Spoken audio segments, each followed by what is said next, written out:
오세훈은 다시 술잔을 들어 올립니다. 술을 마시지 않는 이유를 다시 묻습니다. 박영수는 입을 열었다가 다시 닫습니다. 그 순간 오세훈의 표정이 일그러집니다. 갑작스럽게 손이 올라오고 박영수의 얼굴을 후려칩니다. 탁 하는 소리와 함께 박영수의 얼굴이 옆으로 돌아갑니다. 김서연은 이 모든 장면을 빠짐없이 보고 있습니다. 놀란 얼굴, 외면하는 얼굴, 그리고 애써 웃음을 감추는 얼굴들이 뒤섞입니다.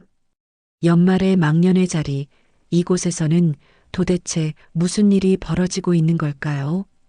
안녕하세요.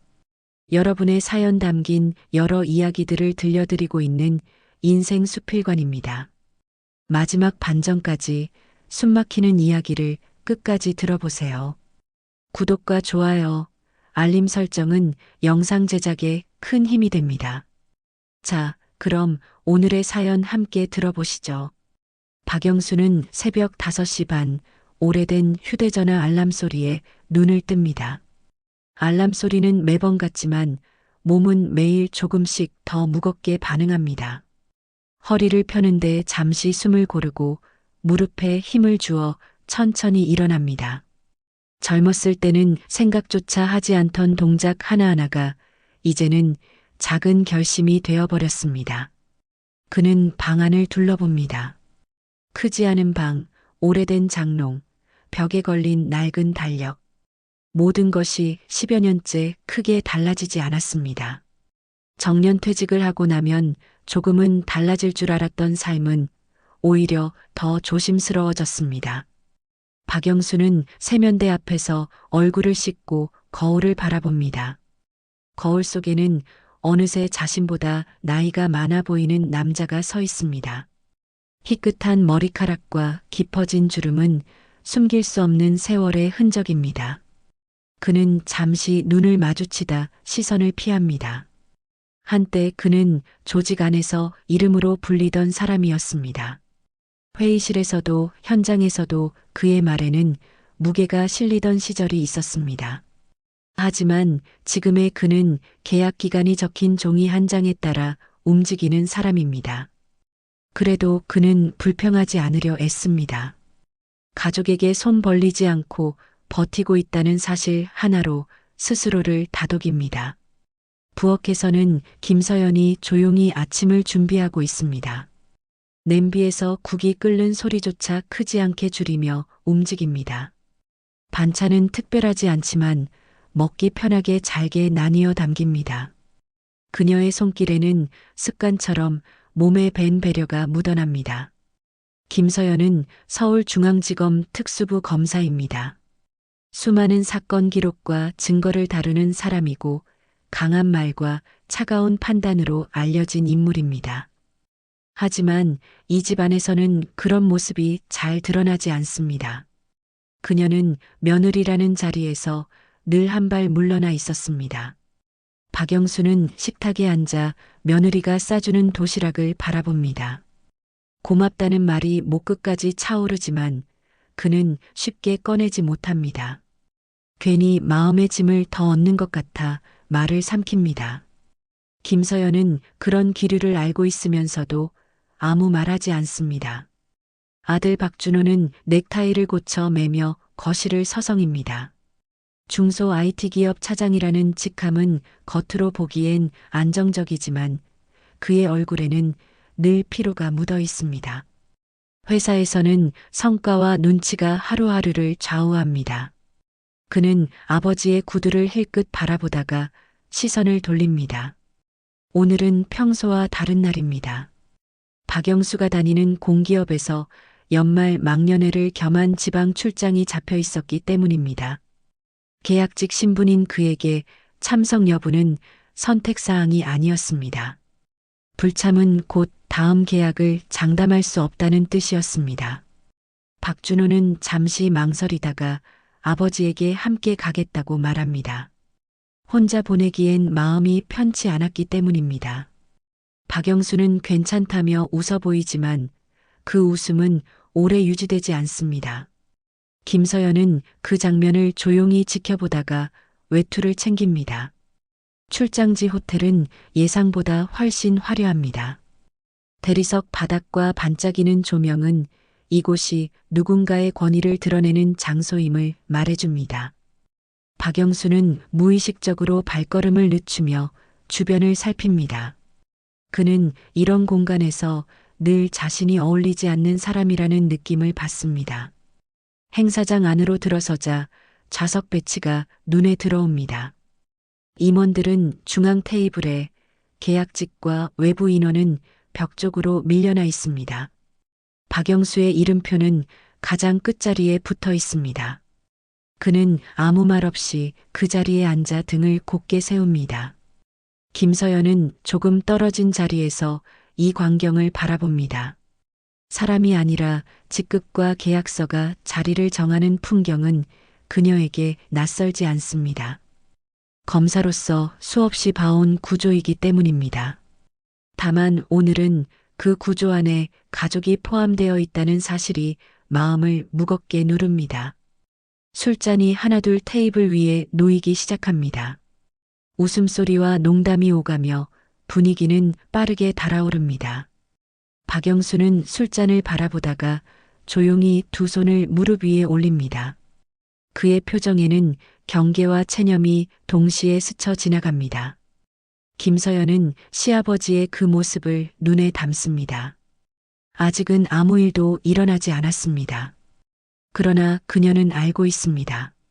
이런 자리는 언제나 가장 약한 사람부터 시험대에 올려놓는다는 것을요.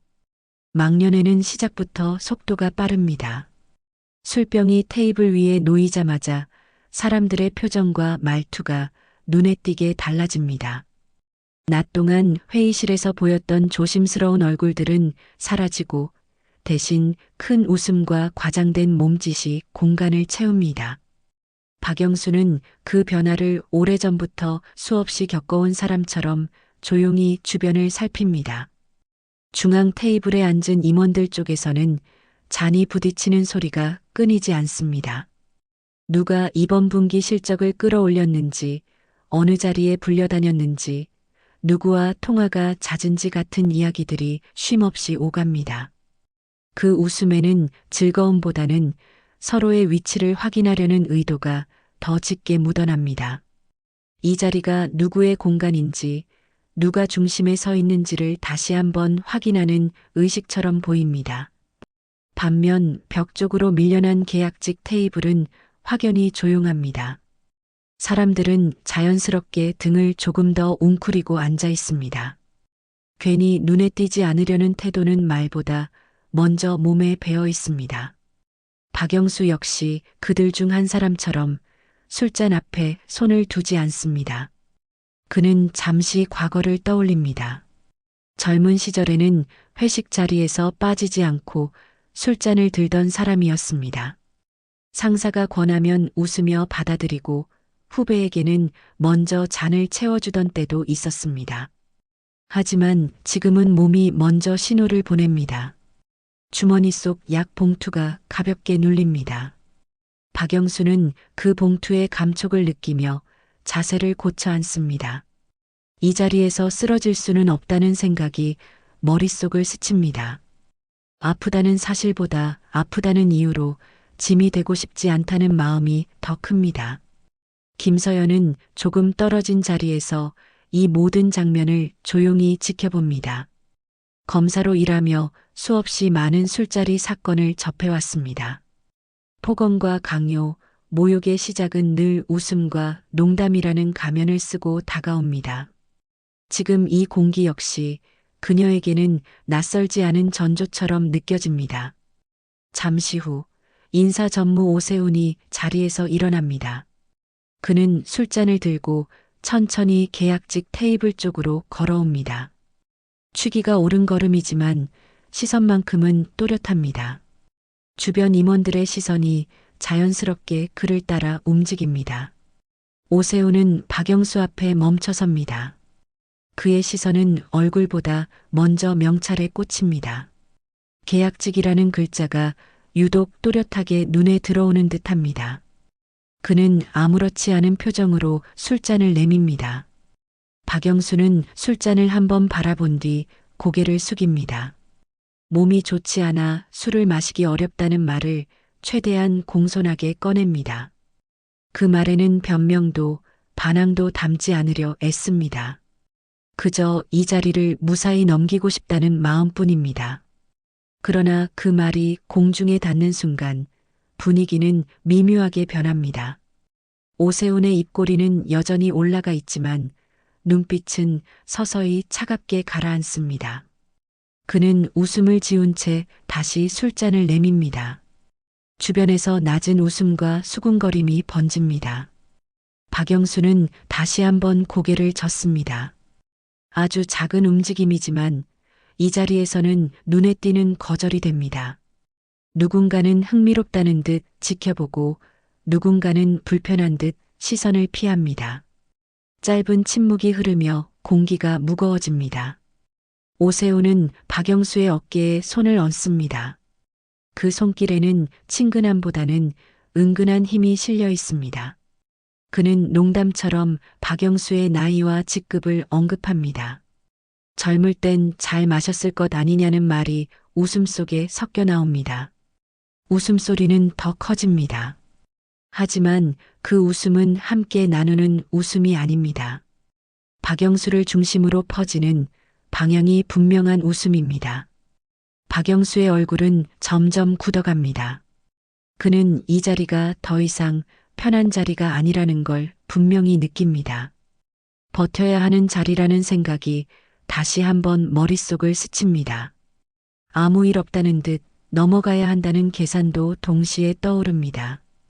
그래서 그는 입을 다물고 시선을 낮춥니다. 김서연은 그 모습을 놓치지 않습니다.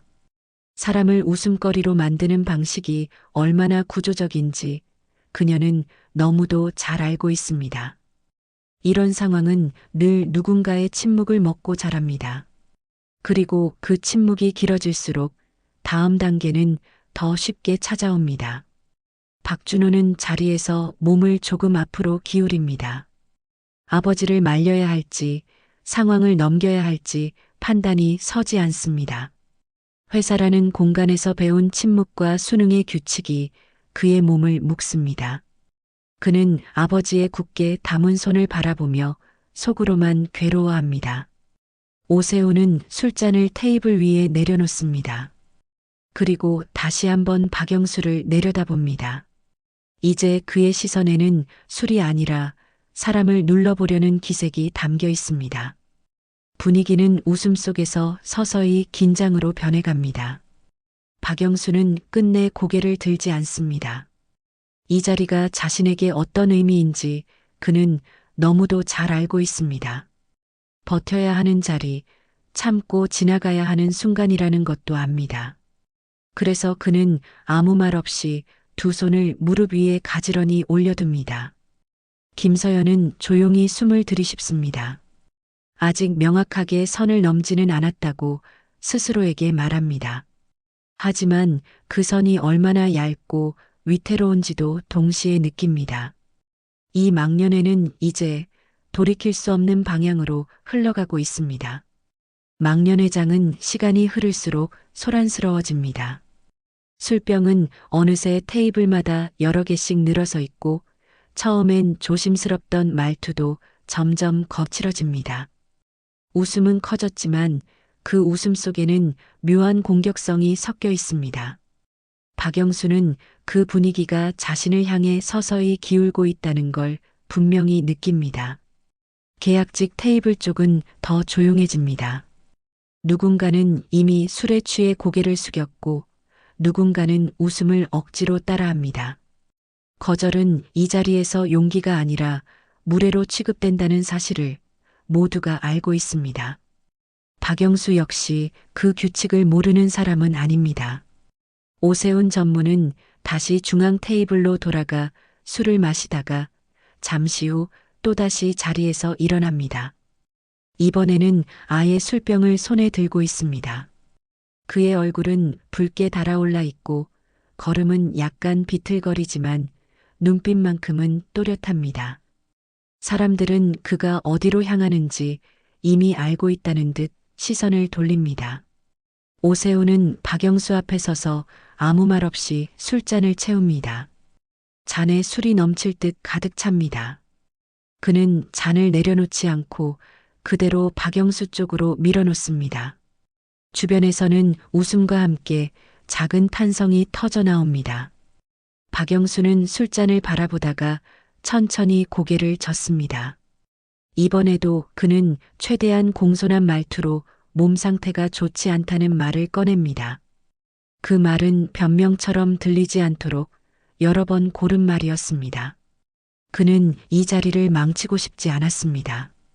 그러나 오세훈의 얼굴에서 웃음이 사라집니다. 그는 잠시 박영수를 내려다보다가 명찰을 손끝으로 툭 치듯 건드립니다. 계약직이라는 글자가 다시 한번 모두의 시선에 노출됩니다. 그는 이 자리가 어떤 자리인지 알 필요가 있다며 말을 이어갑니다.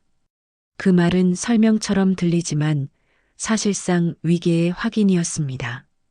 누가 위에 있고 누가 아래에 있는지 분명히 하려는 행동입니다. 주변 임원들 중 몇 명은 흥미롭다는 듯 웃고 몇 명은 모른 척 시선을 돌립니다. 아무도 말리지 않습니다. 박영수는 등을 곧게 펴고 앉아 있습니다. 손은 무릎 위에서 단단히 모여 있고 손끝에는 힘이 들어가 있습니다.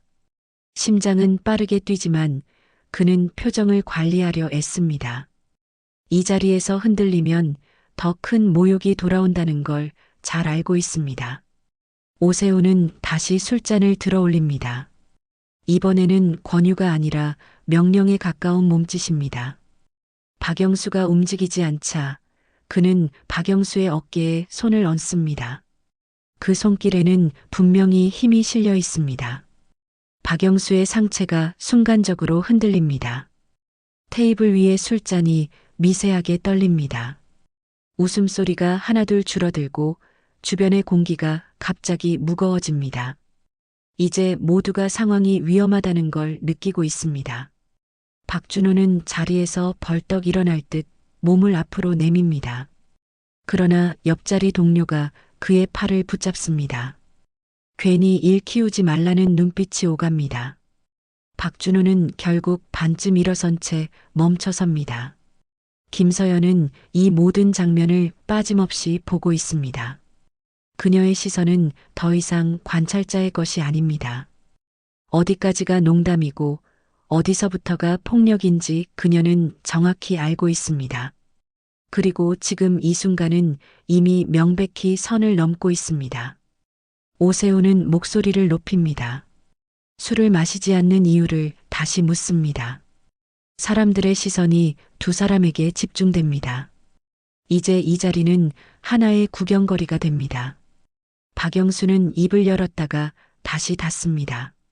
아무 말도 하지 않는 것이 최선이라는 판단이 머릿속을 스칩니다.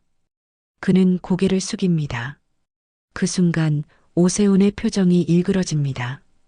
갑작스럽게 손이 올라옵니다. 탁 하는 소리와 함께 박영수의 얼굴이 옆으로 돌아갑니다. 망년회장의 소음이 한순간에 끊깁니다. 누군가 숨을 들이쉬는 소리마저 선명하게 들립니다. 박영수는 바로 일어나지 못합니다. 얼굴에 남은 열기가 서서히 통증으로 번집니다. 그는 본능적으로 고개를 숙인 채 그대로 앉아 있습니다. 이 자리에서 쓰러지는 모습만은 보이고 싶지 않습니다. 사람들의 반응은 제각각입니다. 놀란 얼굴, 외면하는 얼굴, 그리고 애써 웃음을 감추는 얼굴들이 뒤섞입니다. 누군가는 술잔을 내려놓고 누군가는 급히 시선을 돌립니다. 그러나 아무도 나서서 이 상황을 멈추지 않습니다. 박준호는 결국 아버지 쪽으로 한 발짝 다가갔다가 멈춥니다. 그의 다리는 떼어놓지 못한 채 떨립니다. 아버지를 보호해야 한다는 마음과 회사라는 현실이 정면으로 충돌합니다. 그는 그 자리에서 아무것도 하지 못합니다. 김서연은 자리에서 천천히 일어납니다. 그녀의 표정은 차분하지만 눈빛만큼은 분명히 달라져 있습니다. 이제 이 일은 그냥 넘길 수 있는 문제가 아닙니다. 이 자리에서 선은 완전히 무너졌습니다. 망년회장은 폭행이 벌어진 뒤 이상할 만큼 조용해집니다. 조금 전까지만 해도 잔이 부딪히고 웃음이 튀던 소음이 한순간에 사라집니다. 사람들은 서로의 눈치를 보며 술잔을 내려놓고 괜히 휴대전화를 만지작거립니다. 누군가 먼저 말을 꺼내면 일이 커질까 두려워하는 공기가 행사장 천장에 낮게 깔립니다. 박영수는 고개를 숙인 채 한동안 움직이지 않습니다. 뺨에 남은 열기와 통증이 천천히 현실감을 되찾게 만듭니다. 그는 손등으로 얼굴을 조심스레 눌러보지만 아픈 기색을 드러내지 않으려 애씁니다. 이 나이에 이런 자리에서 동정을 받는다는 건 또 다른 모욕처럼 느껴지기 때문입니다. 그의 귀에는 주변의 소리들이 더 크게 들립니다. 누군가 의자를 끌며 자세를 고치는 소리, 누군가 마른 침을 삼키는 소리, 누군가 숨을 크게 들이쉬는 소리. 그 모든 소리가 아무 일 없었다는 척 하려는 마음을 더 선명하게 드러냅니다. 박영수는 자신이 지금 어떤 자리에서 어떤 취급을 받았는지 뼛속까지 깨닫습니다. 오세훈 전무는 잠시 굳어있던 표정을 풀어내려 합니다. 그는 멋쩍은 웃음을 지으며 술이 과했네 같은 말을 흘립니다. 마치 실수였고 그래서 넘어가야 한다는 분위기를 만들려는 듯합니다. 그 말 한마디로 폭행이 농담이 되고 모욕이 해프닝이 되려는 순간입니다. 중앙 테이블의 임원들 몇 명이 맞장구를 칩니다. 그래도 연말인데 분위기 좋게 하자는 말이 흘러나옵니다. 누군가는 박영수의 얼굴을 보지 않으려 고개를 돌리고 누군가는 억지 웃음을 짓습니다. 말로는 화합을 외치지만 사실상 침묵을 강요하는 신호입니다. 박준호는 가만히 있지 못하고 아버지 쪽으로 몸을 움직입니다. 그는 자리에서 반쯤 일어나 아버지의 팔을 살짝 붙잡습니다. 손끝이 떨리고 있다는 걸 박영수는 느낍니다. 아버지는 괜찮다는 듯 고개를 끄덕이지만 그 고개는 무겁게 떨어집니다. 박영수의 마음속에는 복잡한 감정이 뒤엉킵니다. 분노도 있고 서러움도 있고 무엇보다도 내가 여기서 뭘 하고 있나 하는 허탈함이 큽니다. 그러나 그는 결국 아무 말도 하지 않습니다. 말을 꺼내는 순간 더 큰 망신이 돌아올 수도 있다는 걸 그는 너무 잘 알기 때문입니다. 김서연은 그 모든 장면을 서서 지켜보고 있습니다. 그녀는 서두르지 않습니다. 지금 이 순간의 공기, 사람들의 태도, 시선의 흐름이 훗날 가장 확실한 단서가 될 수 있다는 걸 알고 있습니다. 감정으로 뛰어들면 사건은 흐려지고 가해자는 오해와 분위기 뒤에 숨을 수 있습니다. 그녀는 조용히 주변을 둘러봅니다. 누가 박영수의 얼굴을 제대로 보았는지, 누가 시선을 피했는지, 누가 긴장하며 손을 움켜쥐었는지 하나하나 눈에 담습니다. 이런 자리에서 사람들은 말로 진실을 남기지 않습니다. 대신 행동과 표정으로 기록을 남깁니다. 김서연은 자연스럽게 휴대전화를 손에 쥡니다. 겉으로는 메시지를 확인하는 것처럼 보이지만 그녀는 화면을 켠 채 시간을 확인합니다. 방금 전 상황이 발생한 시각, 폭행 직후 사람들이 움직인 순서, 오세훈이 어떤 말을 했는지 머릿속에서 빠르게 정리합니다.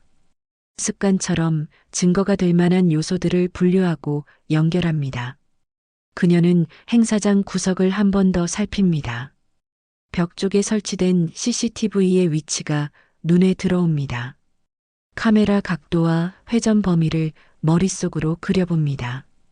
박영수가 맞는 순간이 찍혔을지, 오세훈이 손을 올리는 동작이 잡혔을지, 그녀는 이미 계산을 시작합니다. 이때 젊은 직원 이민재가 어색하게 자리에서 일어납니다.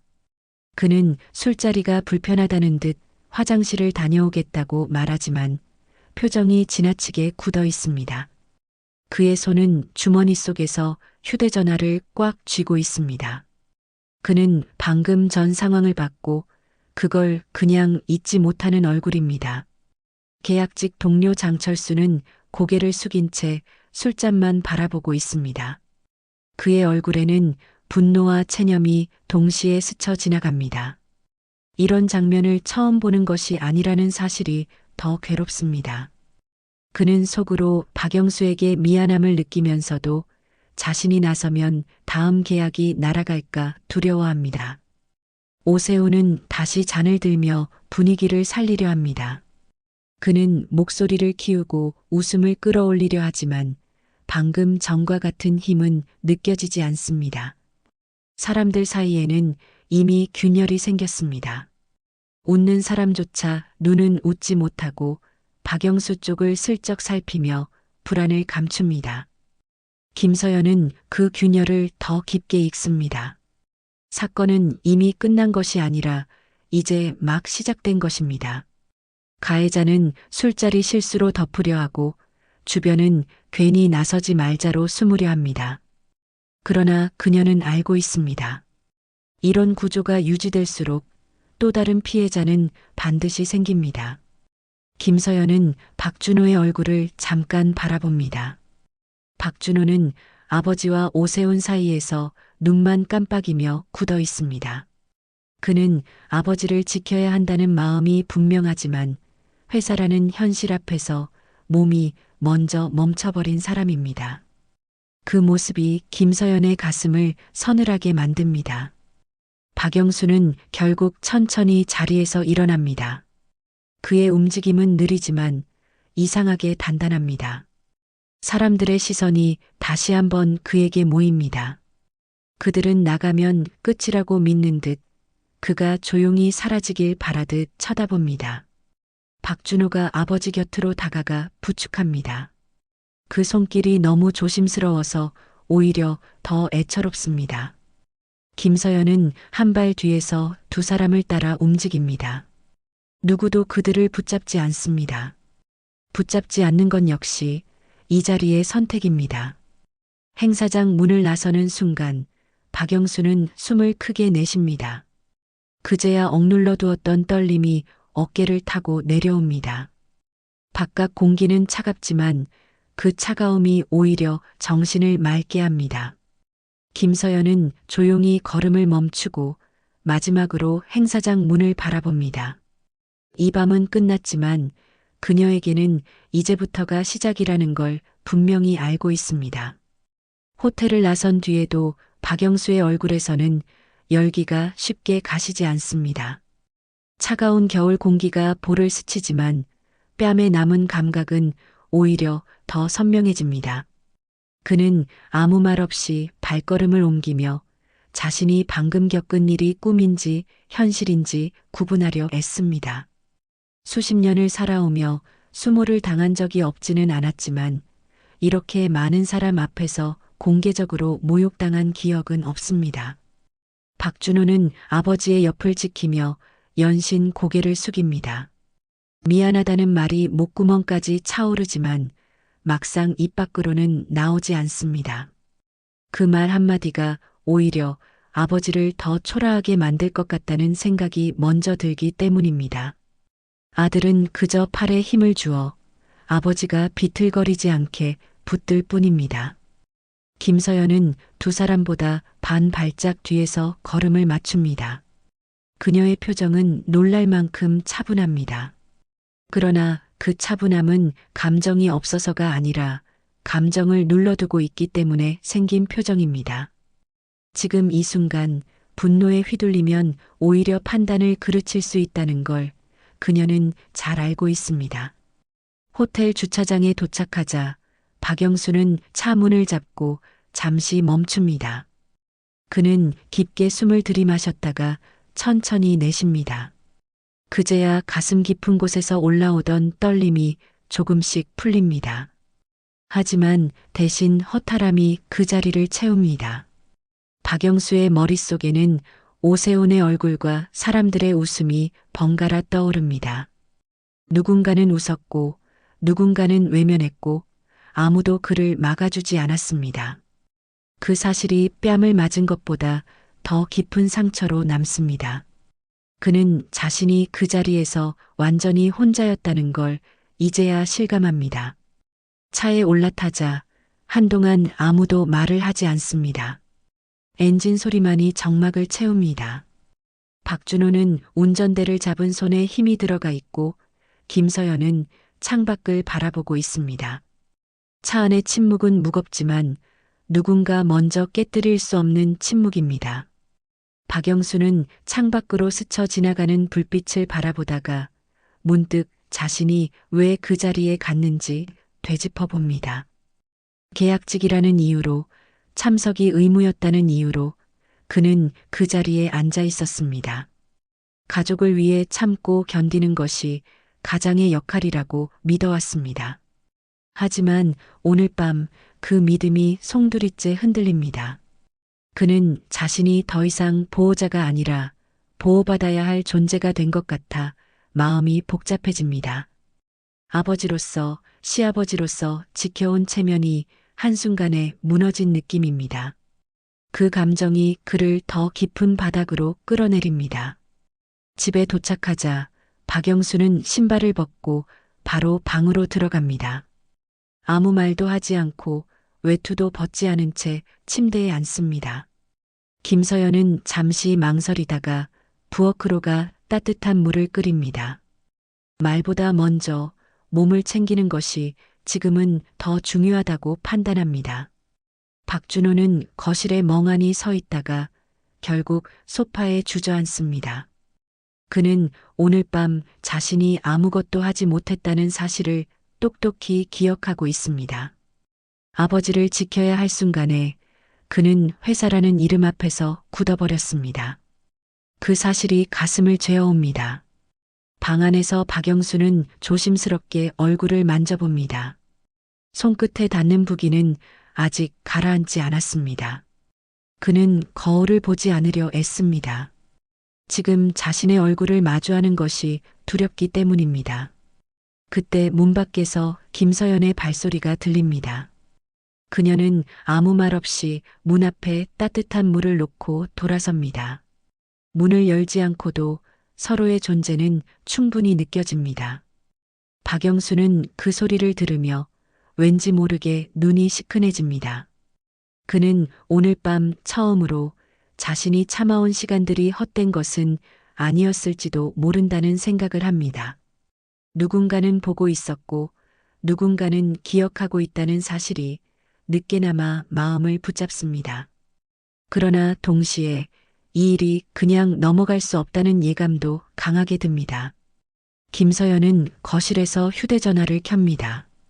그녀의 화면에는 이미 몇 개의 메모와 정리된 상황 기록이 떠 있습니다. 시간, 장소, 인물, 행동. 감정은 배제하고 사실만 남깁니다. 그녀는 오늘 밤의 일을 개인적인 분노로 끝낼 생각이 없습니다. 이것은 한 가족의 문제가 아니라 구조의 문제라는 걸 너무 잘 알고 있습니다. 그리고 구조는 반드시 드러나야 바뀔 수 있습니다. 그녀는 조용히 휴대전화를 내려놓고 깊게 숨을 들이쉽니다. 지금 이 순간이 가장 힘들다는 것도 알고 있습니다. 하지만 가장 깊은 바닥을 찍어야 다시 올라갈 수 있다는 것도 잘 알고 있습니다. 이 밤은 무너지는 밤이자 동시에 시작의 밤입니다. 아침은 평소보다 이르게 찾아옵니다. 어젯밤의 여운이 채 가시지 않은 채로 집안은 묘하게 조용합니다. 박영수는 잠자리에 오래 누워있지 못하고 해가 완전히 뜨기 전 거실로 나옵니다. 밤새 뒤척이며 떠올랐던 장면들이 머릿속을 떠나지 않았기 때문입니다. 그는 창가에 서서 바깥을 바라봅니다. 어제와 다를 바 없는 풍경이지만 세상은 어제와 같지 않게 느껴집니다. 뺨을 맞던 순간의 소리, 사람들의 시선, 침묵이 반복해서 떠오릅니다. 그는 자신이 무엇을 잘못했는지 아니면 아무 잘못도 없었는지를 계속해서 되묻습니다. 박영수는 스스로를 탓하려다 멈춥니다. 그동안 그는 늘 그렇게 살아왔습니다. 문제가 생기면 먼저 자신을 돌아보고 참고 넘기는 쪽을 선택했습니다. 그것이 가장의 책임이고 어른의 자세라고 믿어왔기 때문입니다. 그러나 이번에는 마음이 쉽게 가라앉지 않습니다. 참았던 시간들이 한꺼번에 밀려와 가슴을 누릅니다. 그는 자신이 약해진 것인지 아니면 더 이상 참을 수 없는 지점에 다다른 것인지 혼란스럽습니다.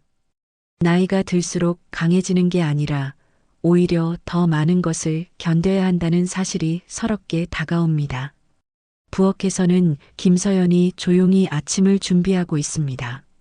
그녀의 표정은 어제와 크게 다르지 않습니다. 차분하고 흔들림이 없어 보입니다. 하지만 그 차분함 아래에는 밤새 정리된 생각들이 차곡차곡 쌓여 있습니다.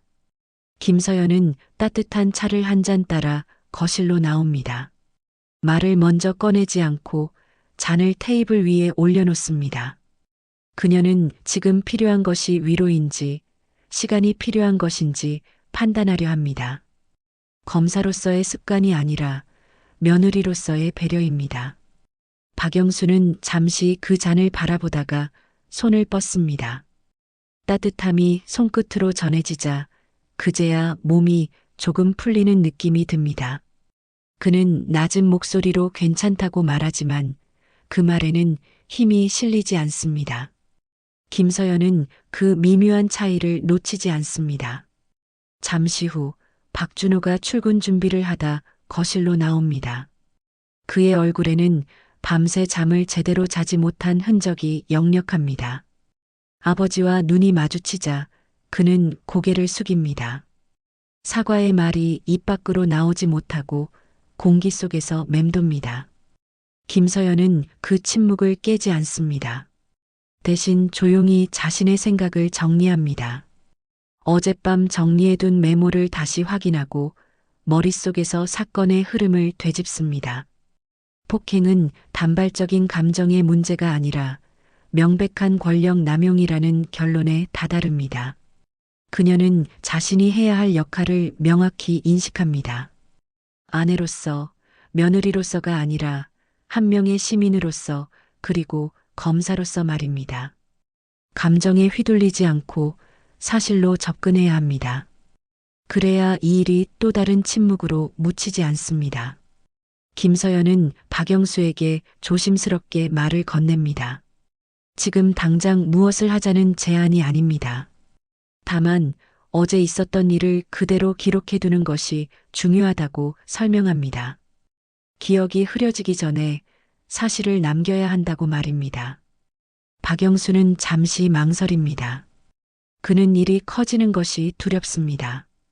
괜히 가족에게 짐이 되는 것은 아닌지 아들의 회사 생활에 영향을 미치지는 않을지 걱정이 앞섭니다.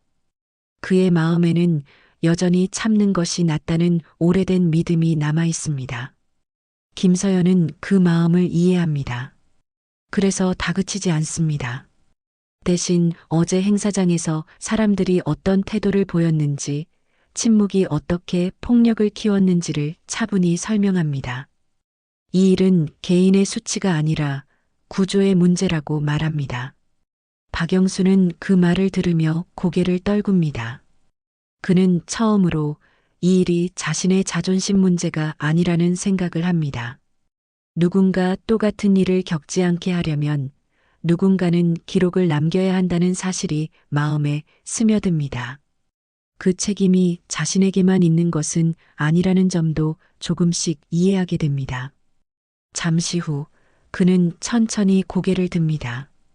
그리고 어제 있었던 일을 하나씩 떠올리기 시작합니다. 누가 먼저 다가왔는지, 어떤 말이 오갔는지, 주변에 누가 있었는지를 차분히 말로 풀어냅니다. 말을 할수록 그의 목소리는 흔들리지만 동시에 또렷해집니다. 김서연은 그 이야기를 놓치지 않고 듣습니다. 중간에 끼어들지 않고 판단하지 않고 오직 기록합니다. 이것이 단순한 진술이 아니라 박영수가 스스로를 되찾는 과정임을 그녀는 알고 있습니다. 참아왔던 시간을 말로 꺼내는 것만으로도 큰 용기가 필요합니다. 이 아침은 평소와 다르지 않게 흘러가지만 집안의 공기는 분명히 달라져 있습니다. 침묵으로 덮여있던 감정들이 조금씩 이름을 얻고 있습니다. 박영수는 아직 두렵지만 더 이상 혼자가 아니라는 사실을 느낍니다. 그리고 김서연은 확신합니다. 이제 진실은 움직이기 시작했습니다. 조사는 생각보다 빠르게 진행됩니다. 김서연은 감정의 여지를 최대한 배제한 채 전날 밤의 기록을 하나씩 공식 절차에 올립니다. 시간대별 동선, 행사장 구조, 좌석 배치, CCTV 각도까지 차분하게 정리됩니다. 사건은 개인 간 다툼이 아니라 직장 내 폭력과 권력 남용, 그리고 강요 행위로 분류됩니다. 그녀는 법 조항을 먼저 떠올리기보다 사실을 먼저 세웁니다. 박영수는 조사실이 있는 건물 앞에서 잠시 발걸음을 멈춥니다. 차가운 겨울바람이 코끝을 찌르지만 몸의 떨림은 바람 때문만은 아닙니다. 그는 수십 년간 살아오며 이런 공간에 서본 적이 거의 없습니다. 늘 남의 일처럼 보던 세계에 이제는 본인이 당사자로 서 있습니다. 그 사실이 낯설고도 두렵습니다. 복도는 조용합니다. 신발 소리와 종이 넘기는 소리만이 간간히 들립니다. 박영수는 문 앞에서 손을 내려다봅니다. 손등에 솟은 핏줄이 긴장을 그대로 보여줍니다. 그는 한번 깊게 숨을 들이쉬고 문을 엽니다. 조사실 안은 따뜻하지만 공기는 차갑게 느껴집니다. 박영수는 의자에 앉아 잠시 시선을 바닥에 둡니다. 조사관이 기본 인적사항을 확인하고 사건 경위를 묻습니다. 그 질문이 시작되자 박영수의 머릿속에는 그날의 장면이 다시 펼쳐집니다. 그는 잠깐 말을 멈추고 숨을 고른 뒤 천천히 입을 엽니다. 박영수는 누가 먼저 다가왔는지부터 설명합니다. 오세훈 전무가 처음에는 웃으며 술잔을 내밀었고 거절하자 말투가 달라졌다는 점을 말합니다. 명찰을 건드리며 계약직이라는 단어를 일부러 사람들 앞에 드러냈다는 점도 빠뜨리지 않습니다. 주변 임원들의 반응, 누가 웃었고 누가 시선을 피했는지도 기억나는 대로 정리합니다. 말을 이어갈수록 목소리는 흔들리지만 내용은 오히려 더 또렷해집니다. 그는 왜 술을 마시지 못했는지 설명합니다. 주머니 속 약 봉투 이야기를 꺼내며 몸 상태가 좋지 않아 조심해야 했다고 말합니다. 그러나 그 순간에도 그는 자신이 약하다고 보일까 두려웠다고 털어놓습니다. 참고 넘기면 끝날 줄 알았고 일이 커지면 아들에게 피해가 갈까 겁이 났다고 말합니다. 그 말들은 변명이 아니라 그 세대가 익숙하게 살아온 방식의 고백입니다. 조사관은 박영수에게 다시 묻습니다.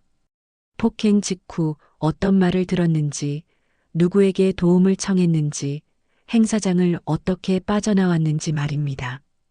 박영수는 아무도 말리지 않았다는 사실을 입에 올리며 잠시 목이 막힙니다.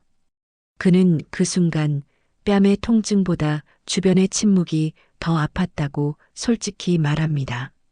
말을 꺼내는 순간 그의 눈가가 붉어지지만 그는 끝까지 울지 않으려 애씁니다. 같은 시간 다른 조사실에서는 오세훈 전무가 조사를 받고 있습니다. 오세훈은 처음엔 술에 취한 실수였다고 주장합니다. 연말 분위기에서 장난처럼 한 행동이었다는 말로 사건을 축소하려 합니다. 그는 상대가 예민하게 받아들였다는 식으로 책임을 흐리려 합니다. 자신이 가진 지위와 말솜씨로 빠져나갈 수 있다고 믿는 눈빛이 잠시 스칩니다. 그러나 제시되는 자료가 늘어날수록 그의 말은 힘을 잃습니다. CCTV 화면에는 오세훈의 손이 올라가는 동작과 박영수의 고개가 돌아가는 장면이 확인됩니다. 행사장 동선과 좌석 배치도는 우연이라는 말을 어렵게 만듭니다. 당시 주변에서 들린 발언들이 목격자 진술로 이어지며 농담이 아니라 모욕이었음이 드러납니다. 오세훈의 얼굴에는 서서히 초조함이 번집니다. 회사 내부에서도 균열이 시작됩니다. 젊은 직원 이민재는 밤새 고민 끝에 사실을 진술하기로 결심합니다. 그는 조사실에서 손을 떨며 자신이 본 장면을 가능한 한 그대로 말합니다. 처음에는 목소리가 작지만 말을 이어가며 점점 단단해집니다. 그는 폭행 직후 몇몇 임원들이 괜히 문제 만들지 말라는 식으로 분위기를 몰았다고도 말합니다. 말을 마친 뒤 그는 긴 숨을 내쉬며 자신이 더 이상 침묵 속에 살고 싶지 않다고 속으로 다짐합니다. 계약직 동료 장철수도 뒤늦게 용기를 냅니다. 그는 예전에도 비슷한 강요와 모욕이 있었다는 사실을 조심스럽게 언급합니다.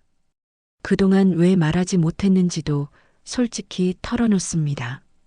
계약이 끊길까 두려웠고 가족이 떠올랐고 어쩔 수 없다고 스스로를 합리화했다고 말합니다. 그 고백은 단순한 진술이 아니라 오랫동안 눌러온 자존심의 복원이기도 합니다. 김서연은 그 진술들을 차분히 연결합니다. 이 사건을 단발의 폭행으로 끝내지 않으려면 반복성과 구조를 보여줘야 합니다. 그녀는 자료들을 분류하고 서로 다른 증언들의 교차점을 정리합니다. 누구도 크게 감정을 드러내지 않지만 그 과정은 모두에게 쉽지 않습니다. 진실을 말하는 사람은 늘 두려움을 함께 안고 있기 때문입니다. 박준호는 조사실 밖 복도에서 기다리며 벽에 기대 서 있습니다. 그의 머릿속에는 어젯밤 자신이 아무것도 하지 못했던 장면이 반복됩니다. 아버지를 향한 모욕을 멈추지 못한 자신이 너무 초라하게 느껴집니다. 그는 스스로에게 회사 때문에라고 변명해 보지만 그 변명은 이제 더 이상 자신도 설득하지 못합니다. 그는 속으로 처음으로 결심합니다. 이번만큼은 아버지 편에 서겠다고 말입니다. 문이 열리고 박영수가 나옵니다. 그의 얼굴에는 피로가 묻어 있지만 눈빛은 전날보다 훨씬 또렷합니다. 말로 꺼내지 못했던 것들을 밖으로 내놓았다는 안도감이 깔려 있습니다. 그는 박준호를 보며 잠시 멈칫하지만 아무 말 없이 고개를 끄덕입니다. 그 작은 고개 끄덕임은 괜찮다가 아니라 이제 시작이다에 더 가깝습니다. 김서연은 두 사람을 바라보며 조용히 상황을 정리합니다. 이제 마지막 단계가 남아 있습니다. 사실이 공식적으로 공개되고 책임이 문서로 확정되는 순간입니다. 그 순간에는 회사 측의 회유와 압박이 반드시 뒤따를 것입니다. 그녀는 이미 그 흐름까지 예상하고 있습니다. 그 예감은 곧 현실이 됩니다. 조사가 진행된 사실이 회사로 전해지자 대표 최동진 측에서 연락이 들어옵니다. 처음에는 오해를 풀자는 말로 시작합니다. 이어 조용히 끝내면 다들 편하다는 식으로 방향이 바뀝니다. 박준호에게도 회사 이미지와 당신의 자리를 운운하는 전화가 이어집니다. 그들은 사건을 법이 아니라 관계와 힘으로 덮으려 합니다. 김서연은 그 회유가 더 큰 증거가 될 수 있다는 걸 압니다. 그녀는 통화 시간과 내용을 기록합니다. 박준호에게도 흔들리지 말라고 말하지만 말투는 강요가 아니라 단단한 확신입니다. 이 싸움은 분노로 하는 것이 아니라 끝까지 원칙을 지키는 것으로 이긴다는 확신입니다. 박영수는 그 말을 들으며 처음으로 자신이 혼자가 아니라는 감각을 또렷하게 느낍니다. 하루가 저물 무렵 박영수는 창밖을 바라봅니다. 세상은 여전히 분주하고 사람들은 각자의 일을 하며 살아갑니다. 하지만 그의 마음속에서는 분명한 변화가 일어났습니다. 그는 더 이상 고개를 숙인 채 서 있지 않습니다. 그가 조용히 버텨온 삶은 부끄러운 것이 아니었고 이제 그 버팀은 맞섬으로 이어지고 있습니다. 그리고 김서연은 확신합니다. 이제 드러날 것은 폭행 하나가 아니라 그 폭행을 가능하게 했던 얼굴들 전부라는 것을요. 결과가 나오기까지의 시간은 유난히 길게 느껴집니다.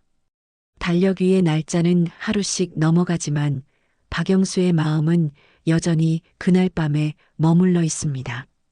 아침에 눈을 뜰 때마다, 밤에 불을 끄고 누울 때마다 망년회장의 공기와 소리가 반복해서 떠오릅니다.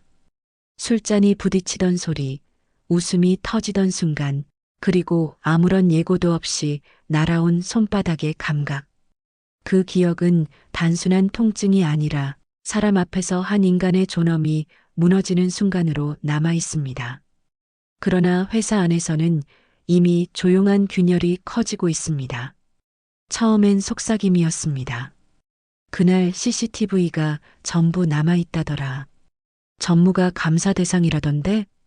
누군가는 술자리 농담처럼 흘리려 했지만 이제 그날을 웃으며 말하는 사람은 아무도 없습니다. 사람들은 눈을 피하고 말을 아끼며 자신이 그날 어디에 있었는지부터 떠올리기 시작합니다. 오세훈 전무는 처음 며칠 동안 여유를 잃지 않습니다. 그는 늘 그래왔기 때문입니다. 술에 취한 실수, 분위기, 오해. 그 단어들은 그가 수십 년간 위기를 넘길 때마다 써먹어온 방패였습니다. 이번에도 몇 마디 말과 적당한 사과로 모든 것이 정리될 거라 믿습니다. 하지만 이번에는 다릅니다. 김서연이 정리한 보고서에는 감정이 없습니다. 과장도 없고 분노도 없습니다. 오직 사실만이 차갑게 정렬되어 있습니다. CCTV 영상, 시간대별 동선, 좌석 배치, 그리고 서로 다른 위치에 있던 사람들의 진술이 하나의 흐름으로 맞물려 그날 밤을 빠져나갈 틈 없이 재현합니다. 이사회실의 공기는 무겁게 가라앉습니다. 평소라면 농담과 웃음이 오가던 자리지만 그날만큼은 종이 넘기는 소리조차 크게 들립니다.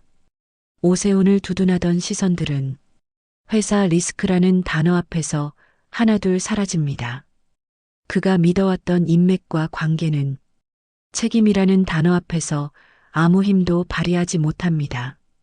결정은 길지 않은 논의 끝에 내려집니다. 직무 정지, 공식 사과, 형사 절차 협조. 그 문장이 읽히는 동안 오세훈은 한 번도 고개를 들지 못합니다. 그의 손은 무릎 위에서 미세하게 떨립니다. 망년회장에서 사람을 내려다보며 웃던 시선은 이제 완전히 사라졌습니다. 그 소식이 전해진 날 박영수는 집 거실에 앉아 있습니다. TV 화면에는 짧은 뉴스 자막이 지나갑니다. 그는 화면을 오래 바라보지 않습니다. 대신 천천히 숨을 내쉽습니다. 통쾌함보다는 가슴을 오래 짓누르던 무거운 돌이 조금 내려간 듯한 느낌이 먼저 듭니다. 박준호는 아버지 옆에 앉아 있습니다. 예전 같았으면 고개를 숙였을 자리지만 지금 그는 똑바로 아버지를 바라봅니다. 며칠 사이 그는 너무 많은 것을 배웠습니다. 침묵이 중립이 아니라는 것, 아무 말도 하지 않는 선택이 누군가에게는 또 다른 폭력이 될 수 있다는 것을요. 그는 조심스럽게 입을 엽니다.